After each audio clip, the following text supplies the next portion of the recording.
professional sports teams, the Packers, Bucks, and Brewers, have not announced any vaccine requirements for games yet, but Milwaukee Public Schools has become the first school district in Wisconsin to require teachers and staff be vaccinated. That decision was made last night.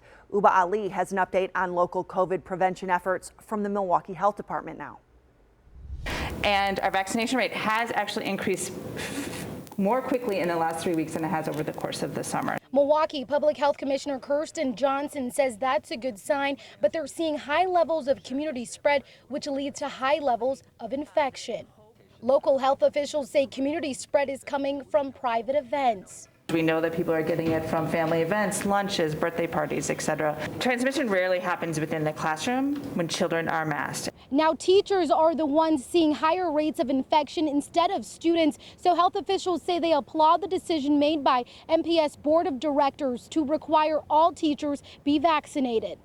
MPS employees will have until November 1st to roll up their sleeves and get the COVID-19 shot, but the district will make exceptions for medical or religious reasons. The best way we can protect our kids who are ineligible for vaccine is to surround them by people who are vaccinated. Students are not being required to get vaccinated, but those who are vaccinated by November 1st will be eligible for $100 monetary incentives, including those who have already been vaccinated.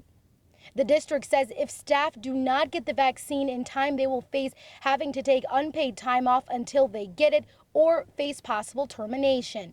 From schools to sporting events, President Joe Biden is calling on sports arenas and entertainment venues to require proof of vaccination or a negative COVID test.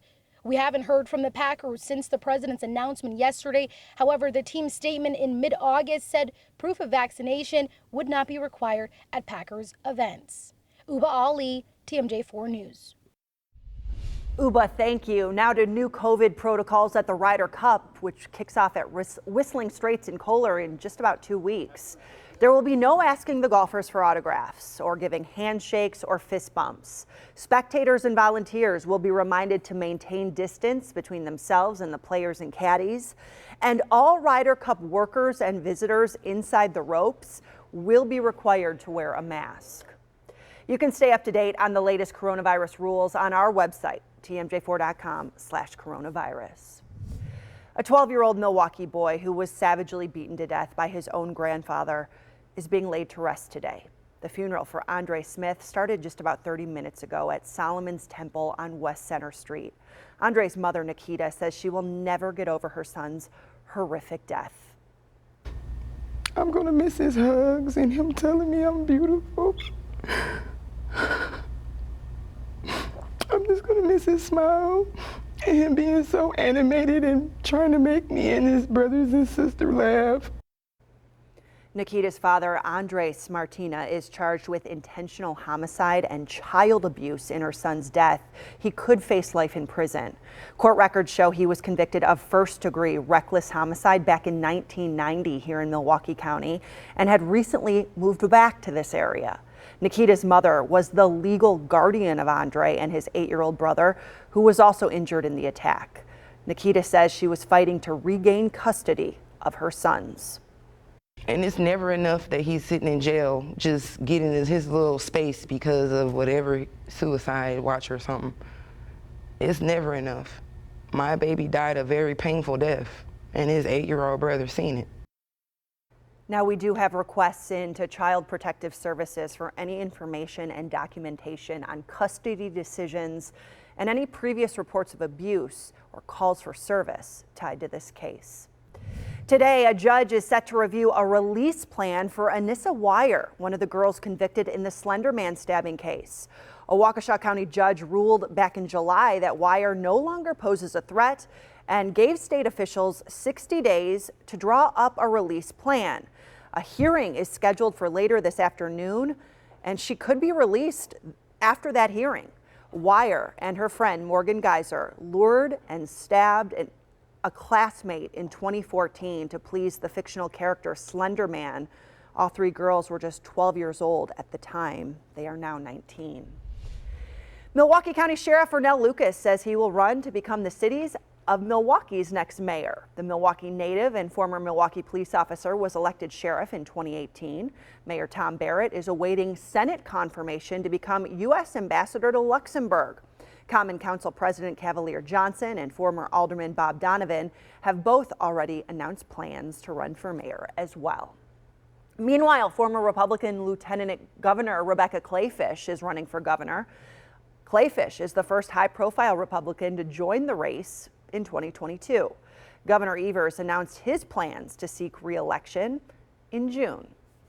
Storm Team 4 Now meteorologist Marissa Wallison has a check on our weather. Overall, a beautiful day as I was coming into work. Oh yes, it has been a beautiful first half of the day, and it's going to still be beautiful as we move throughout the rest of the day today. Temperatures are climbing still as we speak. Right now in Port Washington, we're up to 70 degrees. Winds are out of the southwest at just 5. So light winds, though they are out of the southwest, but I want to point that out because that's going to help warm our temperatures up tonight and especially tomorrow. Waukesha a bit warmer, up to 75 right now. We do have a couple more cumulus clouds again inland, but out towards lake we do have the clearer skies. Here on Storm 4 Max satellite radar, you can see those cumulus clouds kind of develop here, very popcorn. They're called fair weather cumulus because they're not going to bring us any rain. Not expecting that by any means today. If you're just about to head out the door to go to Summerfest, expect some sunshine throughout this afternoon. A few more clouds popping in this evening. We'll stay in the mid to upper 70s until we get close to sunset. Sunset is at 7:10, and then eventually temperatures will cool into the 60s. Zach Brown Band, the headliner tonight at 7:30, should be a good evening for a concert outside, and also looking at some good weather this weekend, though there is a chance for some showers. I'll have a close look at what we can expect coming up in just a bit. Katie? All right, thanks, Marissa. The 2021 NFL regular season now underway. It kicked off last night between the defending Super Bowl champion Tampa Bay Buccaneers and the Dallas Cowboys, who are now led by former Packers head coach Mike McCarthy. The Buccaneers, who knocked the Packers out of the playoffs last season during the NFC Championship game, beat the Cowboys last night 31-29. It was a close one. Those last few seconds were intense. Packers kick off their season this Sunday, taking on the New Orleans Saints, but that game is actually in Jacksonville, Florida, as Louisiana is still recovering from Hurricane Ida. Kickoff on Sunday is 3:25. And don't forget, it is game day here across Wisconsin for high school football. We will have highlights from games tonight on TMJ4 Live at 10. And we're heading into the second weekend of Summerfest. Here's a look at who's playing tonight. The Zach Brown Band, always a local favorite, will be headlining at the American Family Insurance Amphitheater. That starts at 7:30. G-Eazy will be at the Generac Power Stage at 10:15. Wilco will play the Miller Lite Oasis stage at 10. And the good old Goo Goo Dolls will play the BMO Harris Pavilion at 9:30. Now to get some free tickets to Summerfest today. The first 1,500 people who show up from 12 to 3 and donate new and unused deodorant, shampoo, body wash, or other toiletries with a minimum total value of $10 will get one free ticket, valid for the whole day. And next, it's not just Summerfest this weekend. There are a lot of ways to get out and enjoy our city. I'll sit down live with someone from Visit Milwaukee with a look at what's going on. Welcome back. Sure, Summerfest is the main attraction this weekend, but there's a lot more to be had. Lindsay McKee from Visit Milwaukee joins us now with a few suggestions. Let's kick it off with the Cultures and Communities Festival, Lindsay. Yes, Milwaukee Films, Cultures, and Communities Festival wraps up this Sunday, so there is still a bit more time to enjoy this engaging event, telling stories and shining the spotlight on diverse people and places. Take part in activities such as an ex-fabulous storytelling experience and a closing awards show celebration, as well as an after party. Head to the newly renovated and reopened Oriental Theater for all of the in-person screenings, and you can head to mkfilm.org/CCF for the online screenings as well. And some of the events that go along with the movies are the best part, like some of the discussions and that kind of thing, for sure. Yes. Also, I don't know about this, Cream City Roses. Yes, it is such a unique event for Milwaukee. The American Rose Society is dedicated to the preservation and appreciation of roses. And that dedication comes to Milwaukee for its convention and rose show, aptly titled Cream City Roses. The American Rose Society even created a special Milwaukee Sunrise Rose licensed for the occasion. It has bright orange petals that fade into a beautiful yellow color as you get closer to the stem. And the Rose Show portion of the convention is open to the public this Saturday, and it's free of charge. So head to the Pfister Hotel to see the beautiful, beautiful botanicals. Oh, cool. And coming up in just a few days, Walker's Point Week and Near West Side Week. Why do we want to know about those? Absolutely. So Milwaukee has 191 distinct neighborhoods, and 2 of them are having celebrations this week. The first is Walker's Point Week, taking place September 12th through September 19th. This is the longtime hub of Milwaukee's gay community, and it kind of is now also a hotbed of foodie activity as well as kind of an industrial edge. So come celebrate everything and everyone that makes this such a great neighborhood in Walker's Point. Then the next celebration is Near West Side Week, which takes place September 12th through September 18th. And considered a neighborhood of neighborhoods, Milwaukee's Near West Side thrives with businesses, residences, history, and so much more. You can enjoy activities such as a scavenger hunt, a bike ride, a walk on the Hank Aaron Trail, and even a movie night. Just visit nearwestsidemke.org/NWS Week. All right. Thank you so much for telling us all these things. I know there's more, but the good thing is we'll have you here next week. So thank you and have a great weekend. Thank you. All right. You can find more information about all of these events at visitmilwaukee.org. We have a link at tmj4.com. Now to a live look outside. Perfect weekend for all those events. Meteorologist Marissa Wallison is back with the latest on our forecast coming up next. All right, Storm Team 4 meteorologist Marissa Wallison bringing us a full look at our forecast, and obviously a lot of eyes on the skies as we head into the weekend.